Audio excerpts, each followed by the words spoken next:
Bourgogne's Memoirs of Sergeant Bourgogne, 1812-1813, offer a personal account of his experiences during Napoleon's Russian campaign. As a sergeant in the Imperial Guard, Bourgogne describes the harsh realities faced by the French soldiers. Let's begin. I had been walking in advance of the regiment for about half an hour when I met a sergeant of the Fusilier Chasseurs whom I knew. He seemed very happy about something, a most unusual thing, so I asked him if he had anything to eat. I have found some potatoes, he said, in this village. I raised my head and saw that we were actually in a village at that moment. Walking with my eyes fixed on the ground, I had not noticed it. When I heard the word potatoes, I stopped him to ask in which house he had found them, and I ran there as fast as my legs would carry me. After much searching, I had the luck to find 3 little potatoes under an oven, about the size of nuts. I half-cooked them on an almost extinct fire I found a little distance off the road. When they were done enough, I ate them with a bit of horse flesh, but I hardly tasted them, as the fever I had on me for the last few days had destroyed my appetite entirely, and I was sure that if it continued I should soon be dead. When the regiment passed, I took my place, and we marched as far as Yimben, where the Emperor, with part of the guard, had already arrived. We could see him gazing at the road to Borischow on our left, where we were told the Russians would come. Several of the horse guards were sent on in front, but no Russians were to be seen that day. The Emperor slept at Kamen with half the guard, and we, the Fusiliers, Grenadiers, and Chasseurs, spent the night close by. On the 30th, the Emperor and his suite slept at Plechnitsie. We bivouacked some distance off. We arrived there on the following day, and heard that Marshal Oudinot had only just escaped being made prisoner there.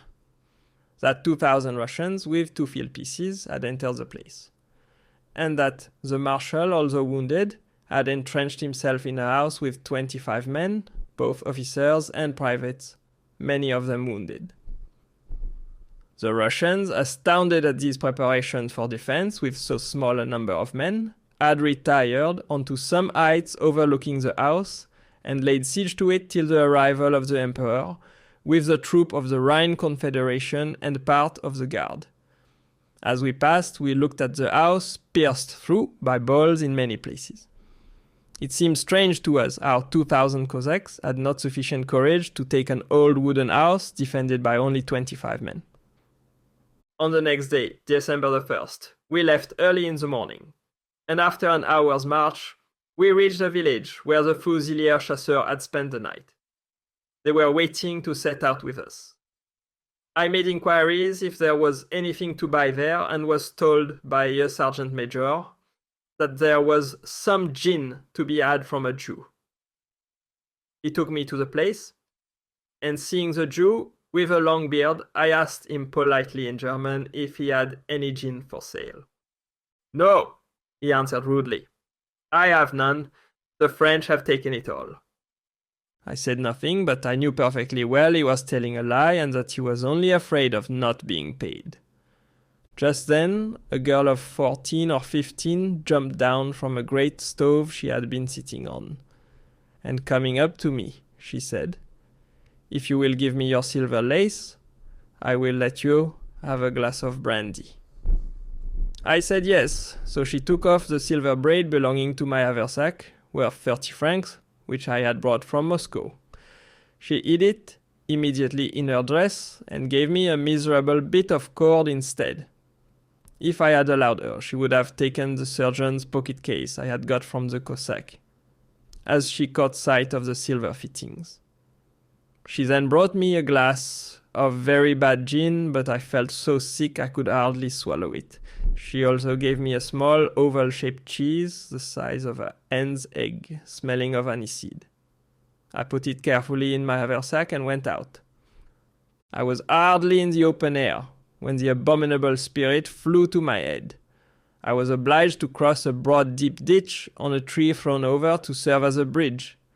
I danced across this without falling and rushed in the same way amongst my comrades. More than that, I took hold of their arms, singing and trying to make them dance. Several of them, even officers, gathered around me, asking me what was the matter. I only sang and danced the more. The sergeant major of our company took me a little way apart and asked me where I came from. I told him that I had had some drink. "Where?" "Come with me," I said. He followed, and we crossed the tree holding each other by the hand. On the other side, a friend of mine took my arm. This was a sergeant major named Leboud, a Liégeois. He had just heard what I had been doing. When we got to the Jew's house, I told them if they had any gold or silver lace, they could get some gin. "If that's all," said the Liégeois, "here it is." He had a very nice Astrakhan cap with a gold braid around it. The young Jewess took matters into her own hands again and ripped off the braid. They gave us some gin, and we came away. But we were hardly out of the house when the same kind of frenzy came over me, worse than before. It took hold of the Liégeois also, and he and I danced together. The sergeant major looked at us, telling us to march back and rejoin our regiment. Instead of answering, we each took one of his arms and danced toward the tree over the ditch. There the Liégeois slipped and fell, dragging the sergeant major into the ditch, and me also. Under the snow in the ditch were more than 200 dead bodies, thrown there during the last 2 days. At this sudden collapse, the sergeant major shrieked with rage and terror, swearing loudly at us. We were none of us hurt, however, and the Liégeois began to sing and dance afresh. We had not the strength to get out again. Ice was everywhere under the snow, and when we got away from the dead bodies, it was too slippery to walk. If a company of Westphalians had not passed at that moment, there we should have stayed. They threw us ropes at first, but our hands were too much frozen to hold them. At last they put down the side of a cart, making a kind of ladder, and they helped us to mount by it. The fall had sobered the Liégeois and me a little. We rejoined the regiment, which had halted near a wood, and resumed our march. A mile farther on, we met Prince Eugène, the Vice-King of Italy, at the head of a small number of officers and a few grenadiers of the Royal Guard grouped around their colors. They were completely exhausted with fatigue. We made a good distance on that day, leaving a great many far behind. We found a deserted village where we slept and plenty of straw to lie down in. Horse flesh we had in abundance, but no saucepans to stew it or make soup in. We were therefore obliged, as on the preceding days, to eat some of the meat roasted. But at least we could sleep under shelter and make fires. During the night, I was obliged to go out into the air several times, as I was quite unaccustomed to the heat of the houses. On the next day, we started early. This was December the 2nd. My fever came on again, and my legs almost gave way under me, so that after an hour's march I found myself behind the others. I went through a small village filled with stragglers, but I passed through without stopping. A little further on, I saw large numbers of men gathered outside some houses, busy roasting horse flesh. General Maison passed by and stopped, telling everyone to follow him if they wished to escape the Russian cavalry, now not far off.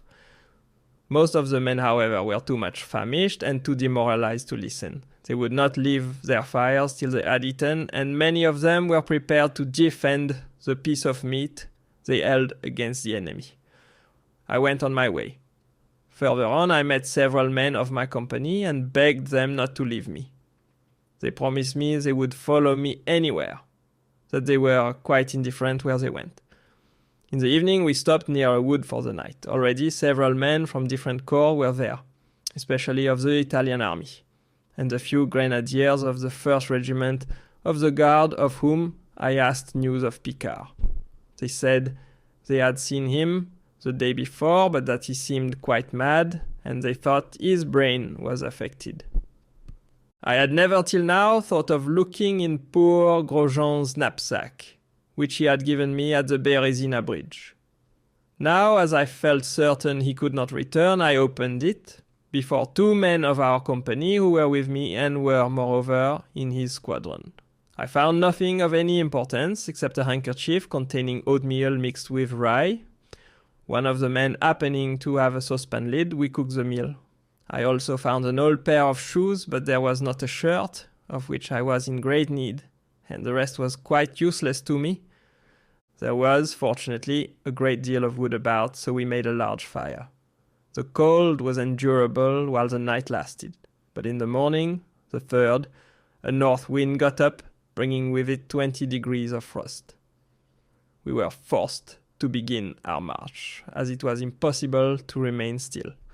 We started after eating some horseflesh, just following in the steps of those who walked before us, who knew no more than we did where they were or in what direction they were going. The sun shone brilliantly and the cold decreased a little. So we made good progress, stopping every now and then at houses with deserted bivouac fires. As far as I can remember, we slept in a posting station. The sun which we had enjoyed the day before was the forerunner of a terrible frost. I cannot write of this day, for I truly do not know how I got through it. When my comrades spoke to me, I answered as if I were mad. The cold was intolerable. Many took the first road they came to, in the hope of finding houses of some kind as shelter. We lost our way at last in following some Poles who were going to Varsovia. One of them, who spoke French, assured me that we were more than a league from the road to Wilna. We tried to retrace our steps, and we lost ourselves again. We met 3 officers, followed by more than 100 unfortunate men from different corps and of different nations, half dead with cold and want. When they heard from us that they were lost, many of them cried like children. We were now near Pine Wood, so we decided to bivouac there with the men we had met. They had a horse, which we killed and divided amongst us. 2 fires were made, and everyone cooked his meat at the point of his sword or a stick. When we had finished our meal, we gathered round the fires and arranged that a quarter of the number should keep watch, as we feared we might be taken by the Russians, who were following the army on both sides of the road. An hour later, the snow began to fall, and a high wind got up, driving us under the shelters we had made. The wind grew furious, driving the snow into the shelters and entirely preventing us from sleeping, though we wanted it badly enough. I slept, however, seated on my knapsack, with my fur-lined collar on my head to keep off the snow. How many times during this miserable night I longed for my bearskin coat. I did not sleep long, as a violent gust of wind carried away the shelter. I and my 2 men were forced to walk about to keep ourselves from freezing. When the dawn came at last, we set out on our march, leaving 7 men behind in the bivouac, 3 of whom were already dead and 4 unconscious. At about 8 o'clock, we reached the high road, and after countless difficulties, we arrived at Molodechno at 3 in the afternoon, amid a rabble of men of all corps, especially of the army of Italy. The emperor had slept here. We tried to find shelter for the night in some barn or stable, but found we were too late. We had to be content with a half-burnt house with no roof, and 3 quarters filled with men already. But we considered ourselves lucky in getting any kind of shelter against the fearful cold, which went on increasing until we got to Wilna.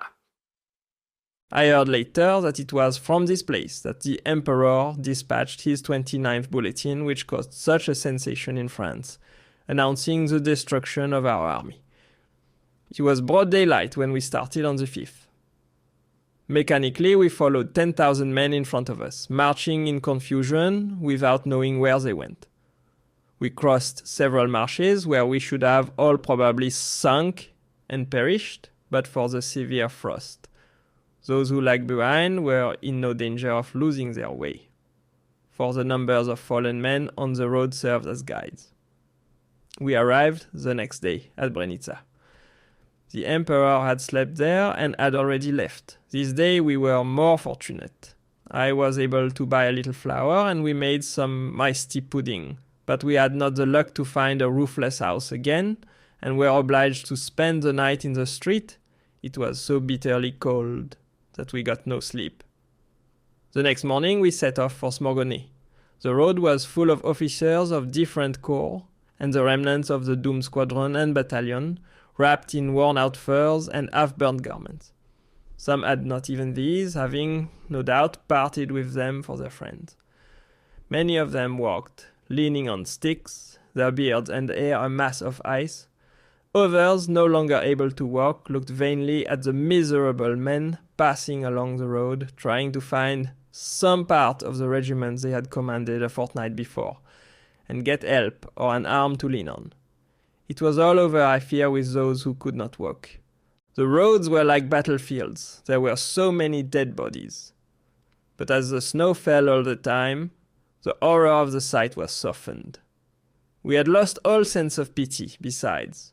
We were insensible even to our own sufferings, let alone those of others. The men who fell imploring help were not listened to. Thus we arrived at Smorgony on the 6th. On entering the town, we heard that the Emperor had left the evening before at 10 o'clock for France, leaving the command of the army to King Murat. Many of the foreigners took advantage of this circumstance to blame the Emperor, but the step he took was a perfectly natural one, as, owing to Malay's conspiracy, his presence was necessary in France, not only for the administration, but to organize a new army. Among the numbers of dying men constantly arriving were others who were well-dressed and vigorous, evidently foreigners, and these all exclaimed loudly at the Emperor's conduct. I have often thought since that these men were agents from England, come to create disaffection in the army. In the crowd, I lost one of the men who had been with me, but I had no time to look for him. I was so afraid of losing shelter for the night. Seeing an officer from Baden who belonged to the garrison of the town, I followed him with my other man. He went to a Jew's house where he was quartered, and seeing us after him, made no objection to our entrance. We sat down near a warm stove. One must go through the misery and suffering we had experienced to understand the delight of being in a warm house and having the prospect of a good night. In the same room, there was a young officer on the staff, ill with fever and lying on a wretched sofa. He told me that he had been ill ever since Orcha, and as he could go no farther, there was probably an end of him, as he would certainly be taken by the Russian. God knows, he said, what will come of it and what my poor mother will say when she learns. The Baden officer, who could speak French, tried to comfort him by saying that he would get him a horse for his sledge, as his own was dead. He promised soup and meat to us, but during the night he left with the rest of the garrison. The poor officer grew worse and was delirious all night, and as for us, we got neither soup nor meat. We had only a few onions and some nuts the Jew had sold us dearly enough, but the shelter was well worth the money. After our rest, we set out early on the 7th, as quietly as possible, so that the young officer might not hear us, as we could not possibly do anything for him. There were very few people on the road, and after a time we rested near a ruined barn. After half an hour, the column of the Imperial Guard came in sight. The fragment of our regiment was there, marching in as much order as possible. I joined their ranks. When we halted, they asked me, in an indifferent way, if I had found any food during the 4 days I had been away. When I told them I had nothing, they turned their backs to me, cursing and banging the butts of their muskets on the ground. We continued our march and got to Joupranouy very late. Almost all the houses here were burnt, and the rest deserted, without roofs or doors. We huddled together as best we could, and as there was plenty of horse flesh, I cooked some ready for the next day. On the 8th it was late when we started, but the cold was so intense that the men set fire to the houses to warm themselves. All the houses contained unfortunate soldiers, many of whom had not the strength to save themselves, and perished in the flame. In the middle of the day, we got to a small town, the name of which I have forgotten. They told us that distributions of rations were to be made here, but we soon heard that the shops had been pillaged before our arrival, and that the people who had charge of the distribution had got away, and the commissaries also. We continued our route, therefore, striding over the dead and dying on our way. When we halted near a wood, one of the men of our company caught sight of a horse, and we gathered round to kill him, and each take some of the flesh. But as we had no knives or hatchets to cut it, we killed it for the sake of the blood, which we collected in a saucepan taken from a German cantiniere. Finding a deserted bivouac fire, we began to cook the blood, putting some powder in it for seasoning, but it was only half done when we caught sight of a legion of Cossacks. We had just time to eat it as it was, and this we had to do from our hands so that our faces and clothes were covered with blood. We were ghastly objects to look at. This halt, caused by some difficulty with the artillery, had gathered together more than 30,000 men of all nations, making a spectacle impossible to describe. We started off again and reached a large village 3 or 4 leagues from Wilna. I recognized the village for the same we had stayed at 5 months before, in going from Wilna to Moscow. Here I had lost a trophy, that is to say, a little box containing rings, hair necklaces, and portraits of the mistresses I had had in all the countries I had visited. I was much grieved at losing my collection. On the 9th, we left Wilna, in 28 degrees of frost. Scarcely 2,000 arrived at Wilna, out of 2 divisions of more than 10,000. These, both French and Neapolitans, had joined us during the last 2 days. This enormous number was lost during this terrible journey. The men were well clothed and wanted for nothing but food. They had left good quarters in Lithuania and Pomerania only a few days before. When they came, they were filled with pity for our condition, but in 2 days they were worse off than we. They were less demoralized, and at first, they tried to help each other. But when they saw what deprivation this meant, they grew as selfish as all the others, officers and privates alike. I had plucked up a little courage in the hope of soon getting to Wilna, where we should have abundant food. I should call the efforts we made superhuman. This terrible cold was more than I had ever felt before. I was almost fainting, and we seemed to walk through an atmosphere of ice. How often in the dreadful time did I long for my bearskin cloak, which had saved me so often in cold like this? I could hardly breathe. My nose felt frozen, my lips were glued together, my eyes streamed, dazzled by the snow. I was forced to stop and cover my face with my fur collar to melt the ice. In this style, I got to a barn, where there was a fire burning and where one could breathe a little. In all the buildings we passed were unfortunate men not able to get any further and waiting there to die. Now we could see the spires and roofs of Wilna. I tried to hurry on to get there among the first, but the old chasseurs of the guard prevented me.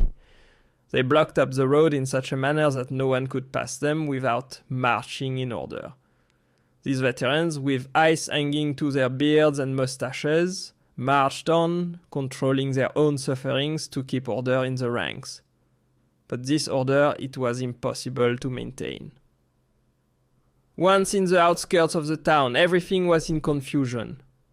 At the door of a house, I saw one of my old friends of the grenadier lying dead. They had arrived an hour before us. A house was chosen for our battalion, and the distribution of beef was made. We had not the sense to put it all together and make soup. We each fell on our allowance like wild beasts, every man cooking or warming it as he could, and some even devouring it raw.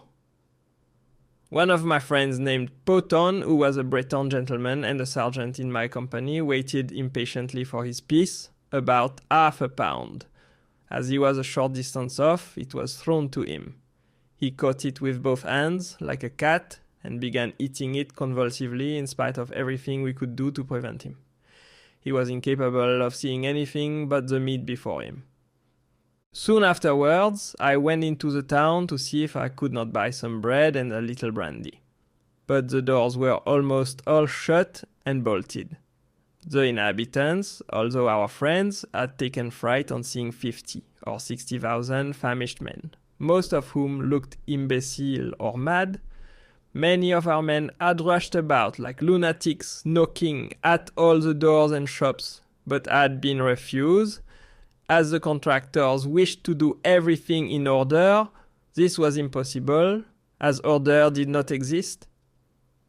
I soon saw that I could not get what I wanted, and was about to go back to my quarters when I heard my name called. I turned round, and to my great surprise saw Picard, who threw himself on my neck, crying with joy. He had come across the regiment twice since we passed the Berezina, but they had assured him that I was dead or taken prisoner.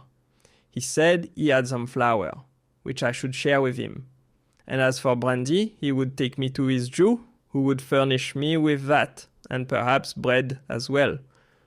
I begged him to take me there while we were waiting for the distribution of rations. This we were sure to have later, as the shops were full. I shall never forget the curious effect an inhabited house had on me. It seemed to me years since I had seen one.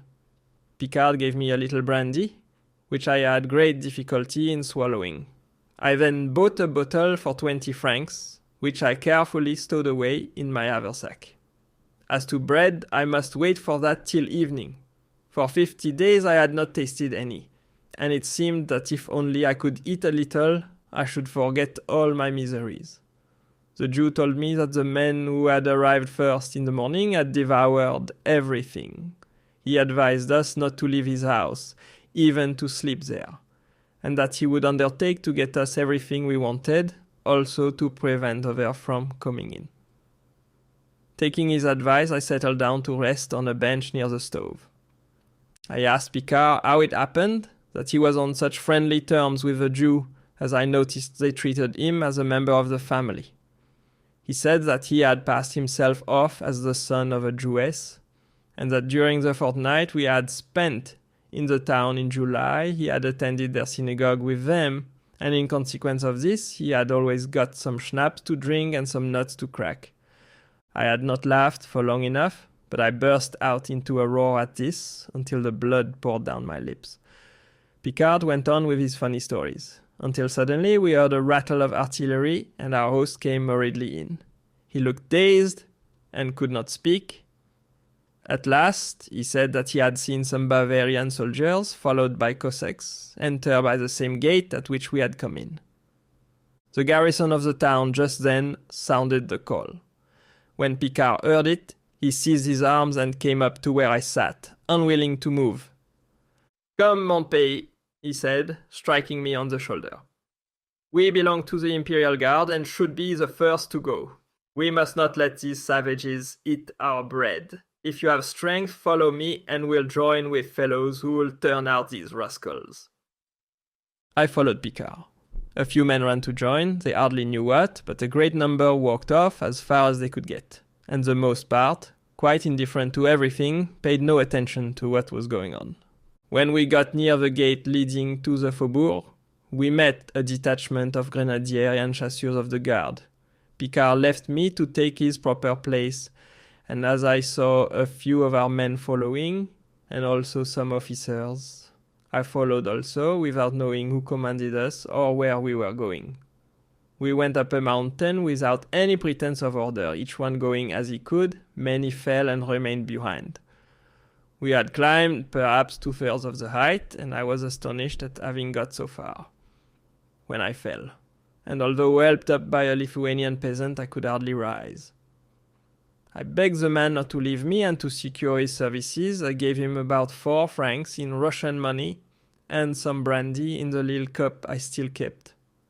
The peasant was so delighted that I believe he would have carried me on his back. We went on over ground covered with dead men and horses. There were a great many firearms lying about. My peasant picked up a carbine and some cartridges, saying that he wished to fight the Russians himself. After great difficulty, we at last reached the top of the mountain, where the Prussians were already fighting. 200 men, 3 parts belonging to the guard, were facing the enemy, consisting of cavalry, many of whom were scouts, as the Bavarian had in a retreating left some men behind them, with 2 pieces of artillery, 2 discharges of grape shot were sufficient to disperse them. As the position was untenable on account of the cold, we faced about to return to the town where the greatest disorder prevailed. The garrison, almost entirely composed of foreigners, was in a state of panic. Some were preparing to leave the town, loading carts, sledges, and horses. On all sides we heard cries of, "Who has seen my horse? Where has my cart got to? Stop the man who is off with my sledge."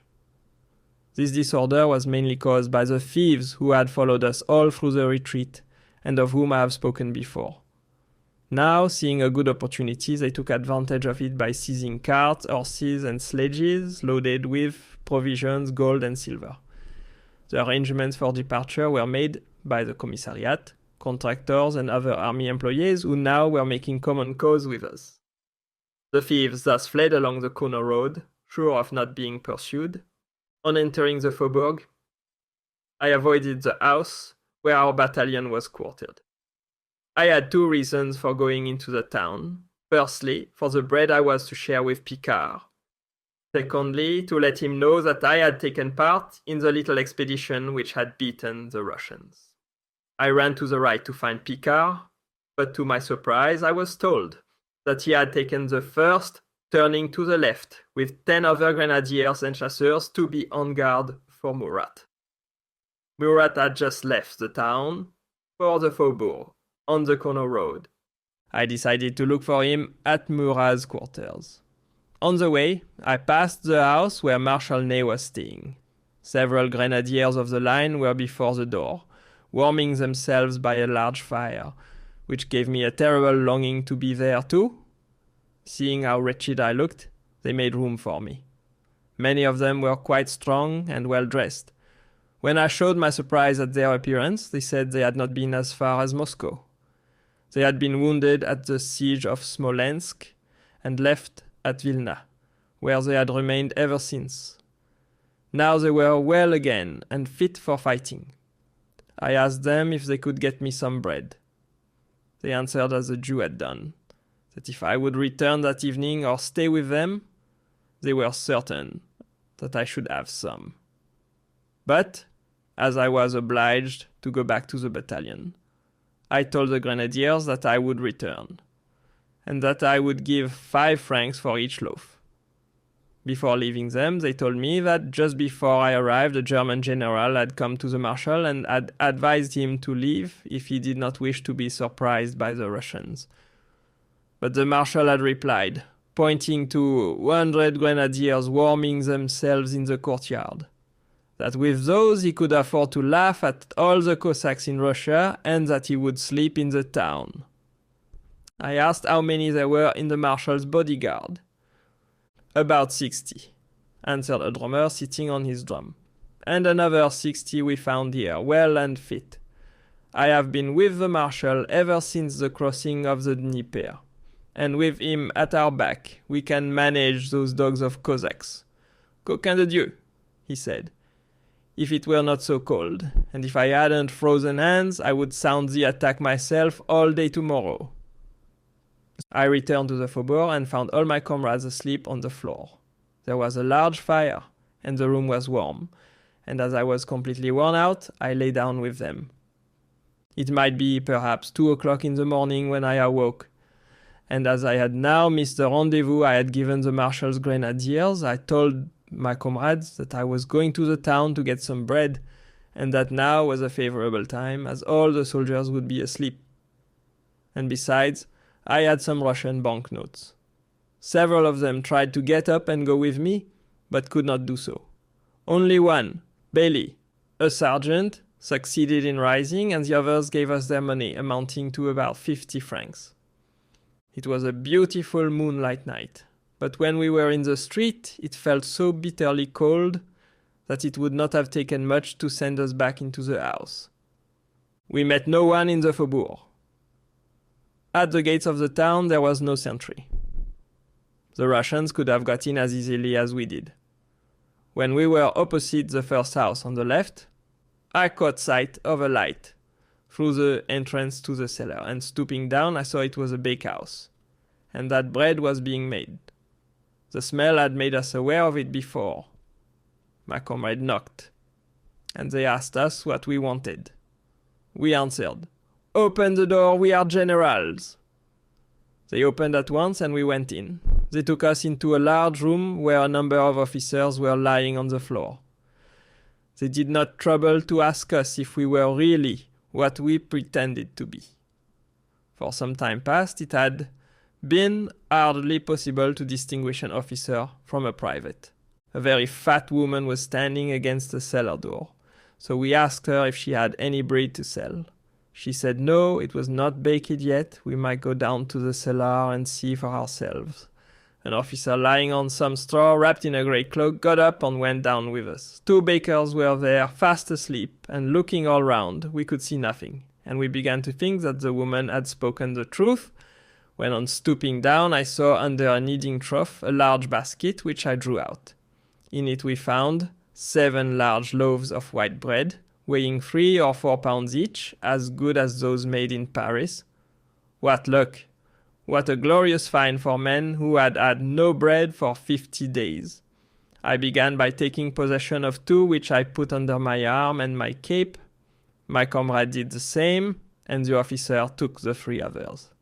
This officer was Fouché, a grenadier of elite, then an adjutant major in a regiment of the Young Guard, and a major general. We came out of the cellar and found the woman still standing at the door. We said that we would return in the morning when the bread was baked, and she was so anxious to get rid of us that she opened the door. And we found ourselves in the street. As soon as ever we were free, we dropped our muskets into the snow and began to bite into the loaves voraciously. But as my lips were cracked and bleeding, I could not open my mouth as comfortably as I wished. Just then, 2 men came up to us, asking if we had nothing to sell or exchange, and we saw that they were Jews. I told them that we had Russian banknotes for 100 rubles each, and asked how much they would give. 50, said the first in German. 55, said the other. 60, went on the first. He ended by offering us 77. And I made the condition that they should give us some café au lait. They consented. The second then came behind me and said, 80.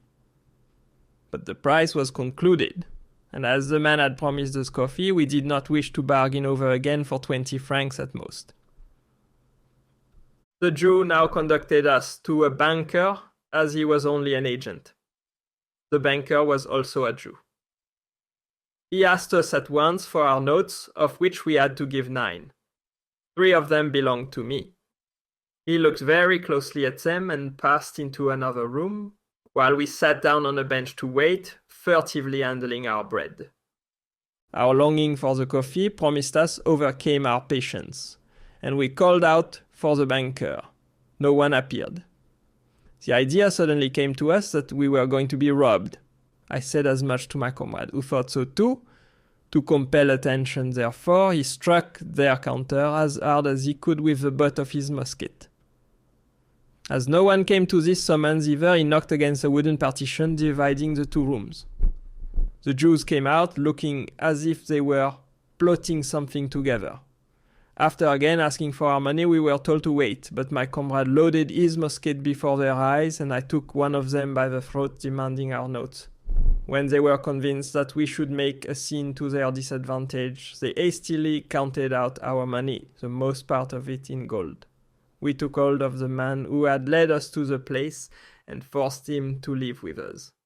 But as soon as we were in the street, he swore that what had occurred was no fault of his. We thought it better to believe him in view of the coffee he had promised us, and he took us to his house. After our meal, my comrade wished to go back to the faubourg. But I felt so tired and even ill that I decided to stay where I was till the next day, thinking myself safe with 2 Bavarian cavalrymen. So I lay down on a sofa. Perhaps it might be 5 o'clock in the morning. I had only been resting about half an hour when I was seized with the most violent colic, after which I was terribly sick, and continued so ill that I felt sure the Jew had poisoned me.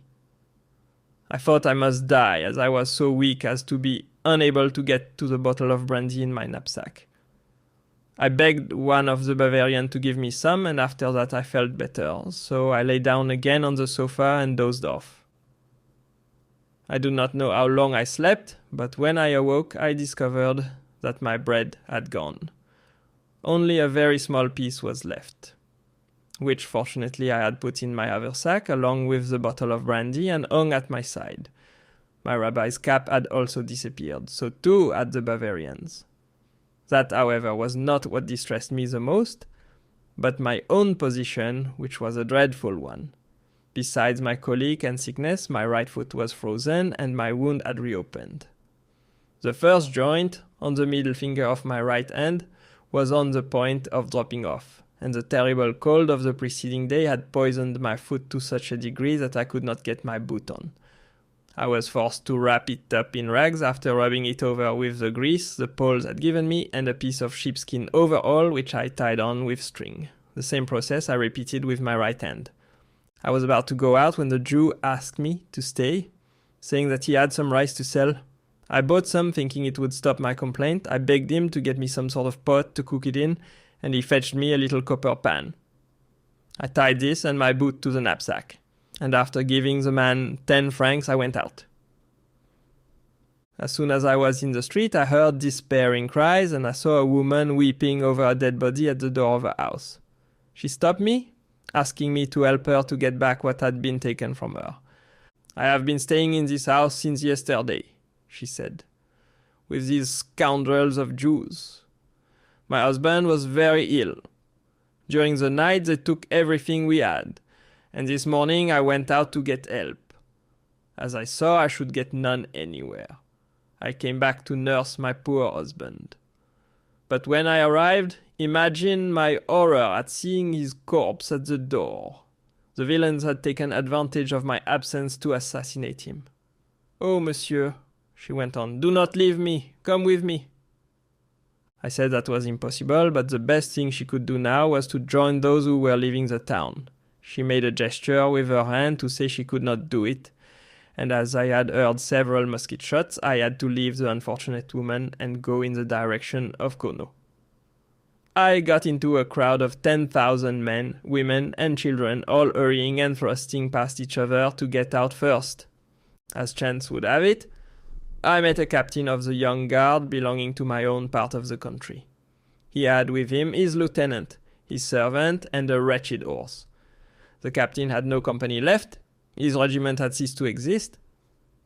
I told him all my misfortunes, and he gave me a little tea and a piece of sugar, but directly afterward a vast number of people coming after us separated us. A drummer was beating the retreat at the head of the first crowd, very likely a detachment of the garrison I had not seen. We marched on for half an hour and arrived at the end of the faubourg. Then we could breathe a little and each one walk as he would. When I got outside the town, I could not help thinking of the state of our army. 5 months before it entered the Lithuanian capital, proud and rejoicing. Now it went out, fugitive and miserable.